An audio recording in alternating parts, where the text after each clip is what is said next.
بسم اللہ الرحمن الرحیم الحمد للہ رب العالمین وصلی اللہ علی نبینا محمد وعلی آلہ واصحابہ اجمعین۔ پیاری بہنوں، پچھلی دو مجلسوں میں حیا کی اہمیت، حیا کی فضیلت، حیا کے اقسام بیان ہوئے تھے۔ اب ایک سوال پیدا ہوتا ہے کہ یہ حیا جس کی یہ فضیلت ہے، جس پر اللہ تعالیٰ نے اتنا بڑا اجر اور ثواب رکھا ہے، آیا اس سلسلے میں ہمیں یہ بھی جاننے کی ضرورت ہے کہ حیا کس سے کی جائے، کن کن مخلوق سے یا کن کن لوگوں سے حیا کی جائے، ایک چیز۔ اور دوسری چیز یہ ہے کہ اس حیا کے مواقع کیا ہیں، کہاں کہاں حیا کرنی بہتر ہے، کیا کوئی ایسی جگہ بھی ہے جہاں حیا نہیں کرنی چاہیے۔ اس سلسلے میں آج کی مجلس میں آپ کے سامنے میں چند باتیں رکھتا ہوں۔ پہلی چیز تو یہ ہے کہ جہاں تک اس بات کا تعلق ہے کہ حیا کس سے کی جائے، دیکھیے اس کا جواب تو بالکل واضح ہے، دو الفاظ میں۔ حیا خالق سے بھی ہونی چاہیے اور حیا مخلوق سے ہونی چاہیے۔ مخلوق میں حیا جاندار مخلوقات سے بھی ہونی چاہیے اور بے جان مخلوق سے بھی ہونی چاہیے۔ مخلوق میں حیا ان مخلوق سے بھی ہونی چاہیے جنہیں ہم دیکھ رہے ہیں، اور ان مخلوقات سے بھی ہونی چاہیے جنہیں ہم دیکھ نہیں رہے۔ اس کی تھوڑی سی تفصیل یہ ہے کہ پہلی چیز، حیا خالق سے بھی ہے، اللہ تبارک و تعالی۔ اللہ تبارک و تعالی سب سے اہم وہ ذات ہے جس سے بندے کو حیا کرنی چاہیے، اور سب سے پہلے اس حیا پر توجہ دینی چاہیے۔ کیوں؟ اس لیے کہ جس شخص نے اللہ سے حیا نہیں کی، وہ دنیا میں حیا جس پر اللہ نے ثواب رکھا ہے اور جسے ہمارے نبی نے الحیاء خیر کلہ کہا ہے، وہ اس حیا پر اجر کا مستحق نہیں ہوگا۔ لیکن سوال یہ ہے کہ اللہ تعالیٰ سے حیا کا معنی کیا ہے؟ اللہ تعالیٰ سے حیا کا معنی اگر آپ جاننا چاہتے ہیں، اس کے لیے دو لفظ ہے، بہت آسان ہے۔ وہ کیا؟ جس جگہ حاضری کی اللہ تعالیٰ نے ہمیں حکم دیا ہے، ہمیں وہاں سے غائب نہ پائے، اور جس جگہ حاضری سے اللہ نے روکا ہے، ہمیں وہاں پر حاضر نہ پائے۔ بس غور کر لیں اس معنی کے اوپر۔ اللہ تبارک و تعالیٰ نے نماز کے لیے حاضری کا ہمیں حکم دیا ہے، ہمیں وہاں سے غائب نہیں پانا چاہیے۔ اللہ تبارک و تعالیٰ نے کسی گندی محفل میں حاضری سے ہم کو روکا ہے، لہذا ہمیں وہاں پر حاضر نہیں پانا چاہیے۔ اللہ تعالیٰ نے کسی بھی بے حیائی کی جگہ میں پہنچنے سے ہمیں روکا ہے، ہمیں وہاں پر موجود نہیں پانا چاہیے۔ تو ہر وہ کام جس کام کے لیے اللہ تعالیٰ نے ہمیں حکم دیا ہے، اس کام میں ہم سے کوتاہی نہیں ہونی چاہیے، اور جس کام کے کرنے سے اللہ نے منع کیا ہے، اس کام میں کے قریب ہمیں نہیں جانا چاہیے۔ یہ دو چیز ہماری جس بہن نے، ہمارے جس بھائی نے کر لیا، گویا اس نے اللہ تبارک و تعالی سے حیا کیا۔ چنانچہ نبی کریم صلی اللہ علیہ وسلم کے پاس ایک صحابی آتے ہیں، امام احمد بن حنبل رحمہ اللہ اپنے کتاب الزہد میں سعید ابن یزید الازدی ایک صحابی سے نقل کرتے ہیں کہ انہوں نے کہا کہ اے اللہ کے رسول صلی اللہ علیہ وسلم، مجھے کچھ وصیت کر دیجیے۔ اپنے بہترین وصیت کی۔ آپ نے فرمایا، تم اللہ تبارک و تعالی سے ایسے ہی شرم کرو جیسے اپنے خاندان کے کسی بڑے شریف آدمی سے شرم کرتے ہو۔ اور ایک حدیث میں آپ نے بیان فرمایا، فاللہ احق ان یستحیا منہ، اللہ تعالیٰ کی ذات اس بات کی زیادہ حقدار ہے کہ اس سے شرم کی جائے۔ دوسری چیز، مخلوق سے شرم۔ مخلوق میں ہر مخلوق سے شرم کرنی چاہیے، جیسا کہ ہم نے کہا ان میں سب سے اہم جو مخلوق ہے شرم کرنے کی، وہ مخلوق اللہ تبارک و تعالیٰ کے فرشتے ہیں۔ اس لیے کہ اللہ تبارک و تعالیٰ کے فرشتے کچھ ایسے ہیں جو ہر وقت ہمارے ساتھ ہیں، جیسا کہ اللہ تعالیٰ فرماتا ہے، وَإِنَّ عَلَيْكُمْ لَحَافِظِينَ كِرَامًا كَاتِبِينَ۔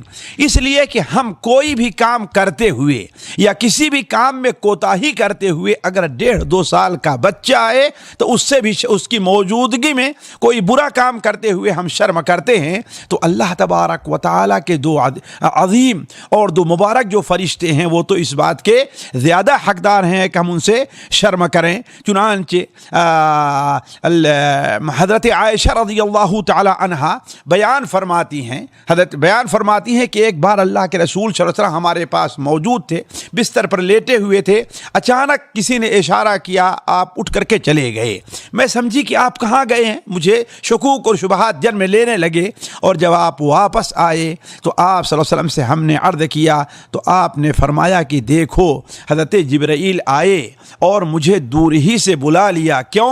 اس لیے کہ اس وقت تو اپنے کپڑے اتارے ہوئی تھی، دوپٹہ تیرے سر کے اوپر نہیں تھا، اور تو حضرت جبرائیل علیہ السلام ایسے وقت میں تیرے پاس نہیں آنا چاہتے تھے جس وقت میں تو اپنے کپڑے کو اتار کر کے رکھی ہوئی ہو۔ تو معلوم یہ ہوا کہ فرشتے ایسے موقع پر شرم کرتے ہیں، لہذا ہماری کسی بہن کو ہر ایسے کام سے یا ہر ایسے لباس سے پرہیز کرنا چاہیے کہ فرشتے وہاں پر حاضر نہ ہوں۔ دوسری چیز، لوگوں سے جو شرم کرنے کا تعلق ہے تو یہ عام ہے۔ اس کا معنی کیا ہے؟ لوگوں سے شرم کا ایک معنی یہ ہے کہ جسم کا وہ حصہ جو ظاہر کرنے سے شریعت نے روکا ہے، جسے ہم عورت کہتے ہیں یا ستر کہتے ہیں، اسے لوگوں کے سامنے ظاہر نہ کریں، ان کے سامنے کوئی ایسی بات نہ کہے جسے عرف میں فحش گوئی یا بے حیائی کی بات سمجھی جاتی ہے، جیسے گالی گلوچ اور فحش بکنا۔ ان کے سامنے کوئی ایسا عمل نہ کرے جسے دیکھنے سے لوگوں کو حیا آتی ہے، جیسے لوگوں کے سامنے قضاء حاجت یا اور اس قسم کی چیزیں کرنا۔ ان کے سامنے کوئی ایسی حرکت نہ کرے جس سے ان کو غصہ آئے یا ان کو اذیت پہنچتی ہے۔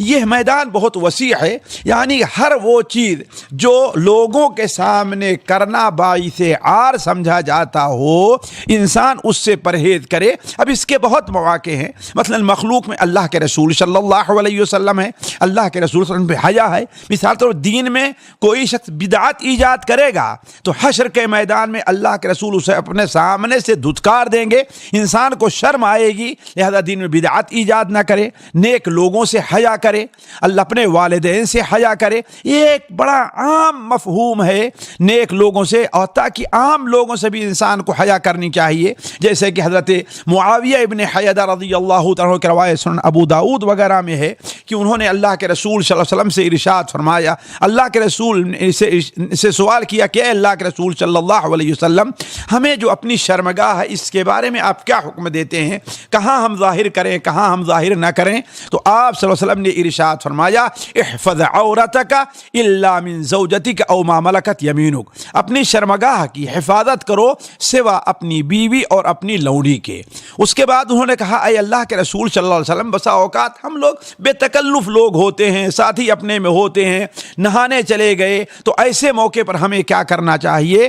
تو آپ صلی اللہ علیہ وسلم نے ارشاد فرمایا کہ دیکھو، اگر تم سے ہو سکے کہ تمہارا باعث ستر حصہ، یعنی مردوں کے لیے اپنے کمر سے لے کر کے ٹخنے گھٹنے تک، اور عورتوں کے لیے اپنے کندھے سے لے کر کے اپنے گھٹنے اور پنڈلی یا اس کے نیچے تک، یہ جو حصہ ہے یہ باعث ستر کہا جاتا ہے۔ تو اگر ایسا ہو سکے کہ کوئی بھی شخص تمہارے ستر کو نہ دیکھے تو تمہیں ایسا کرنا چاہیے۔ پھر اس کے بعد انہوں نے سوال کیا کہ اے اللہ کے رسول صلی اللہ علیہ وسلم، جب ہم تنہا ہو، کوئی ہمارے پاس نہ ہو، تو آپ نے بیان فرمایا اللہ تعالیٰ اس بات کا زیادہ حقدار ہے کہ اس سے شرم کی جائے۔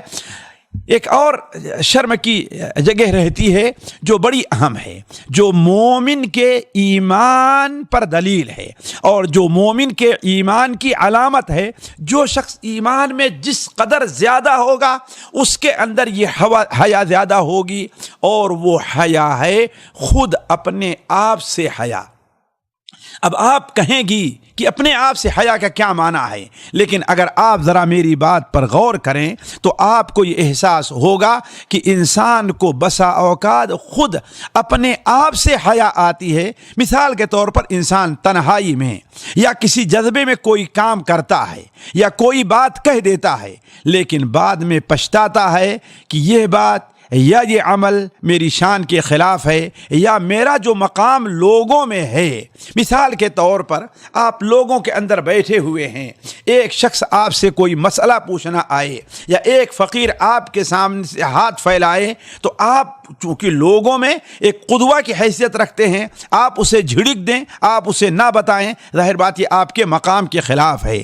اسی طریقے سے اگر آپ کسی شخص کے بارے میں کوئی بات کہہ دیں, اگرچہ اس نے سنا نہیں, اس نے دیکھا نہیں, اس کی غیبت کر دیں, اس کی برائی بیان کر دیں, بعد میں آپ اپنے آپ شرمندہ ہوں کہ مجھے یہ بات تو نہیں کہنی چاہیے تھے, اس لیے کہ اس کے کہنے کا فائدہ نہیں ہوا. اور اس سے اہم یہ ہے کہ بسا اوقات انسان اللہ تبارک و تعالیٰ کی ایک طرف عظمت کو سامنے رکھے, دوسری طرف اللہ تبارک و تعالیٰ کا انعام اور اکرام جو ہمارے ساتھ ہے اس کو سامنے رکھے, اور پھر اللہ تعالیٰ کے تئیں اپنی کوتاہیوں کو دیکھے. مثال کے طور پر وہ روزہ تو رکھا, لیکن روزہ رکھنے کی حالت میں اس نے اپنے روزے کو بے حیائی, جھوٹ, بکواس اور غلط چیزوں سے محفوظ نہیں رکھا.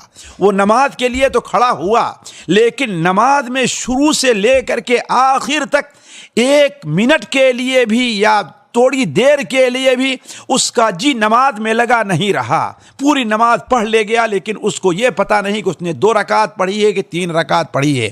اسی طریقے سے کوئی اور کام کیا, کسی نے صدقہ کیا, لیکن صدقہ میں ایسی چیز دے دی جو اپنے استعمال کے لیے نہیں ہے, بلکہ لوگ بھی شاید اسے پسند نہ کریں. یعنی گویا کہ اللہ تعالیٰ کی عبادت کی ادائیگی میں کوتاہی ہوئی, اور پھر بعد میں سوچتا ہے کہ آخر ہم سے یہ کوتاہی ہوئی ہے, اللہ تعالیٰ کے سامنے حاضر ہوں گے تو ہمیں شرم آئے گی. تو ایسے موقع پر خود انسان اپنے آپ سے شرم کرتا ہے. تو علی کل حال کہنے کا مطلب یہ ہے کہ انسان کو شرم کرنی ہے. ایک مسلمان مرد ہے یا مسلمان عورت ہے, اسے شرم کرنی ہے, خود اپنے آپ سے بھی, اللہ کی مخلوق سے بھی, اللہ تبارک و تعالیٰ سے بھی, انہیں بھی جنہیں دیکھ رہا ہے اور انہیں بھی جنہیں دیکھ نہیں رہا ہے. اللہ تبارک و تعالیٰ ہمیں اور آپ کو ہر ایک کو شرم کرنے کی توفیق عطا فرمائے. والسلام علیکم ورحمۃ اللہ وبرکاتہ. سامعین اکرام، ہمارے علمی اور عوامی دروس اور سوال و جواب کی مجلسوں سے آپ خود بھی مستفید ہوں اور اپنے دوست و احباب کے ساتھ بھی شیئر کریں. عین ممکن ہے کہ آپ کے شیئر سے کسی کی اصلاح اور آپ کے لیے صدقہ جاریہ بن جائے. واٹس ایپ پر اسلامک میسج حاصل کرنے کے لیے نمبر نوٹ فرمائیں: یعقوب عزیز 0096650895977. واٹس ایپ سوال جو آپ گروپ میں ایڈ ہونے کے لیے نمبر نوٹ فرمائیں: عبدالسلام عمری 0096650262762. نمبر بھیجتے ہوئے نام اور پتہ ضرور لکھیں. اسی طرح ہمارے یوٹیوب چینل اسلامی دعویٰ کو ضرور سبسکرائب کریں تاکہ ہماری ہر نئی اور اہم ویڈیو کی اطلاع آپ کو فوری حاصل ہو جائے. تمام دروس، مقالات اور سوال و جواب سیریز کے لیے ہماری مشہور ویب سائٹ www.islamidawah.com کا مشاہدہ کرتے رہیں. السلام علیکم ورحمۃ اللہ وبرکاتہ.